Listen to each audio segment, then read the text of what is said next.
కోనరావుపేట మండల కేంద్రంలో కాంగ్రెస్ పార్టీ మండల శాఖ ఆధ్వర్యంలో మాజీ ముఖ్యమంత్రి డాక్టర్ వైఎస్ రాజశేఖర రెడ్డి వర్ధంతి కార్యక్రమం నిర్వహించారు.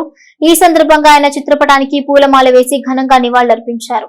అనంతరం మండల కాంగ్రెస్ అధ్యక్షులు షేక్ ఫిరోజ్ పాషా మాట్లాడుతూ 2004లో అధికారంలోకి వచ్చిన వెంటనే రైతులకు ఉచిత కరెంటు, దేశంలోని తొలిసారిగా ₹1,00,000 రుణమాఫీ, రాజీవ్ ఆరోగ్యశ్రీ రేషన్ కార్డులు, ఇంద్రమ్మ ఇండ్లు, ఫీజు రియంబర్స్మెంట్, జలయజ్ఞం పేరిట అనేక ప్రాజెక్టులు ప్రారంభించి ప్రజల మనసులో చిరస్థాయిగా నిలిచారని కొనియాడారు. ఈ కార్యక్రమంలో ఏఎంసీ వైస్ చైర్మన్ ప్రభాకర్, జిల్లా ఉపాధ్యక్షులు జయపురి గంగాధర్, జిల్లా కార్యదర్శి చందనగిరి గోపాల్, యూత్ అధ్యక్షులు బండి ప్రభాకర్, ఏఎంసీ డైరెక్టర్లు మందాల లింబయ్య, అజీం పాషా, ప్రభాకర్ రెడ్డి, వెంగళ వెంకన్న, ప్యాక్స్ డైరెక్టర్ రమేష్ రెడ్డి, గ్రామ అధ్యక్షులు పెంతల శ్రీనివాస్, అతికం శ్రీనివాస్, వెంకటేశం, సీనియర్ నాయకులు షేక్ రషీద్, సదానందం, రాసరవి, శ్రీధర్, మాజీ ప్రజా ప్రతినిధులు పాల్గొన్నారు.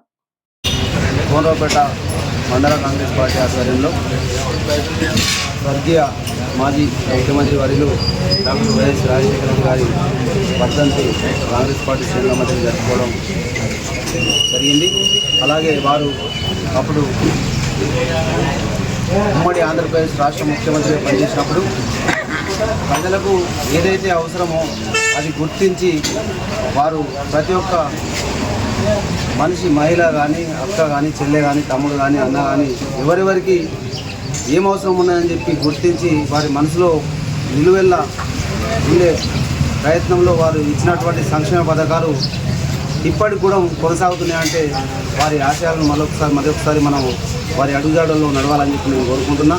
అలాగే అప్పుడు ఇంద్రమ్మ ఇల్లు అయితేనేమి, రేషన్ కార్డులు అయితేనేమి, అలాగే ఫీజు రియంబర్స్మెంట్ అయితేనేమి, అటువంటి కార్యక్రమాలు తీసుకొని ఉచిత కరెంటు, రైతులు రాజు చేయాలనే ఉద్దేశంతో ఆ మహనీయుని గొప్ప ఆశయం ఇప్పటి వరకు కూడా అప్పుడు రైతులకు ఉచిత కరెంటు ఇచ్చిన ఘనత కూడా కాంగ్రెస్ పార్టీదే. ఈరోజు ప్రతి ఇంటికి ఉచిత కరెంటు ఇవ్వాలని చెప్పి ఆలోచనతోని మళ్ళీ కాంగ్రెస్ ప్రభుత్వం వచ్చిన తర్వాతనే ప్రతి ఇంటికి ఉచితంగా కరెంటు ఇవ్వడం జరుగుతుంది. కాబట్టి ప్రజలు ప్రతి ఒక్కరూ ఆయన ఆశయాల మీద నడవాలని చెప్పి ప్రతి కార్యకర్తను కోరుకుంటూ ఆయన అడుగుజాడల్లో ముందకు నడవాలని చెప్పి కోరుకుంటూ ఈ అవకాశం ఇచ్చినటువంటి పెద్దలందరికీ నా యొక్క హృదయపూర్వక ధన్యవాదాలు. జై కాంగ్రెస్. మరి ముందు ఆ రోజు రాజశేఖర రెడ్డి పెట్టిన పథకాలు రైతులకైతే మొదటి సంతకము ఆయన అధికారం రాగానే మొదటి సంతకము రుణమాఫీ పెట్టేసిండు. మరి ఆనాడు రైతులకు మద్దతు ధర, ఐకే మార్కెట్ కులానికి మద్దతు ధరలు ఇచ్చిండు, మరి ఆరోగ్యశ్రీ ఇచ్చిండు.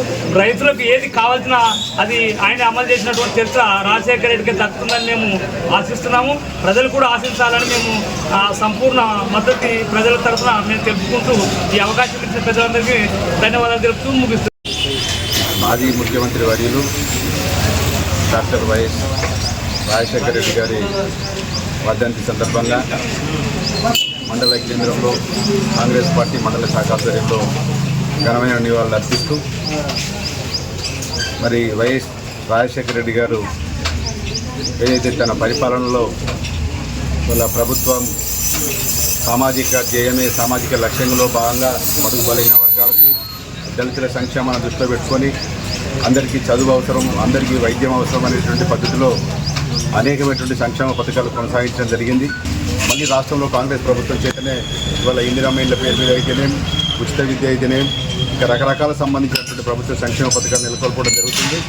మరి రాబోయే కాలంలో వైఎస్ రాజశేఖర రెడ్డి కన్నటువంటి ధరల్ని ఇవాళ విజయం చేయాల్సిందిగా మరి రాబోయే తరం కూడా ఇంకా రాజకీయాల గురించి సీరియస్గా ఆలోచించి మరి ఇవాళ భారతదేశంలో జరుగుతున్నటువంటి పరిణామాలు కానీ, రాష్ట్రంలో జరుగుతున్నటువంటి పరిణామాలు కానీ, ఇవాళ అనేకమైనటువంటి అవినీతి విషయంలో మరి ఇవాళ సిబిఐ సంస్థకు అప్పచెప్పడం, మరి రాష్ట్ర కాంగ్రెస్ పార్టీ దాన్ని అడ్డుకోవడం, నిండు సభలో ఇవాళ శాసన మండలిలో కానీ అసెంబ్లీలో కానీ మరి ఏదైతే చట్టపరిధిలో పనిచేస్తున్నటువంటి గతంలో ఉన్నటువంటి మంత్రివర్గం కావచ్చు, గతంలో ఉన్నటువంటి ముఖ్యమంత్రి గారు ఇవాళ చట్టపరిధిలో రాజ్యాంగ పరిధిలో పనిచేస్తామన్నటువంటి హామీ ఇచ్చినటువంటి వాళ్ళు ఇవాళ చట్టాన్ని వ్యతిరేకిస్తూ సిబిఐకి అప్పగించడం సరైనది కాదనే పద్ధతిలో ఇలా గగ్గోలు పెడుతున్నారు. మరి ఈ విషయాన్ని కూడా ప్రజలు, యువత కూడా సీరియస్గా ఆలోచించి రాబోయే రాజకీయాల్లో కూడా తమ వంతు కర్తవ్యాన్ని నిర్వర్తించాల్సిందిగా కోరుతూ